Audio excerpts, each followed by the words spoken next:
ராயரை கும்பிட்டா என்ன கிடைக்கும்னு கேட்டீங்கன்னா, ராயரை கும்பிட்டீங்கன்னா வாழ்க்கை கிடைக்கும். வாழ்க்கை கிடைக்கும். அது நீங்க இன்னும் ரியலைஸ் பண்ணிருப்பீங்களா என்னன்னு எனக்கு தெரியாது, தெரியல. அனுபவம் கிடைச்சிருக்க என்னன்னு தெரியல.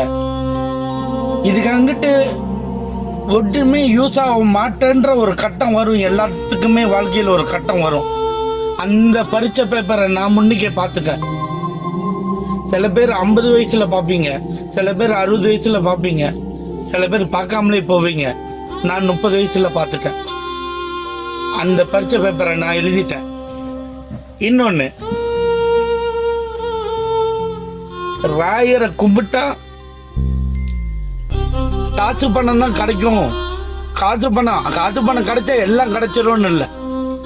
காசு பணம் இல்லாட்டினாலும் உங்களை கோபுரத்துல உட்கார வைப்பாரு. கோபுரத்துல உட்கார வச்சு அழகு வைப்பார் ராயர். அதுக்கு நான் உத்தரவாதம். முழுசா நம்பினா உங்களுடைய ராஜ வாழ்க்கை வாழ வைப்பாரு. இது கிடைக்குமா அது கிடைக்குமான்னு கேட்டா எனக்கு தெரியல, சொல்ல தெரியல.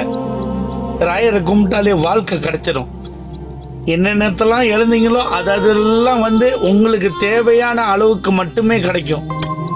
தேவையானது மட்டும்தான் கிடைக்கும். பேராசையை கேட்டாலும் கிடைக்காது, உங்களுக்கு தேவையானதை கேட்கலன்னாலும் கிடைக்காதுன்னு இல்லை. அதையும் கரெக்ட் டைம்ல கொடுத்துருவார். தேவையா இல்லை நீங்க மறந்துட்டாலும் தேவையானதை கொடுத்துருவார். தேவைக்கு அதிகமாகவும் கொடுக்க மாட்டார். ஆனா என்ன நினைச்சப்பெல்லாம் 10 தடவை வருஷத்துக்கு கூப்பிட்டுக்கு வர்றாரு. அவர் பக்கத்திலேயே வச்சிருக்காரு.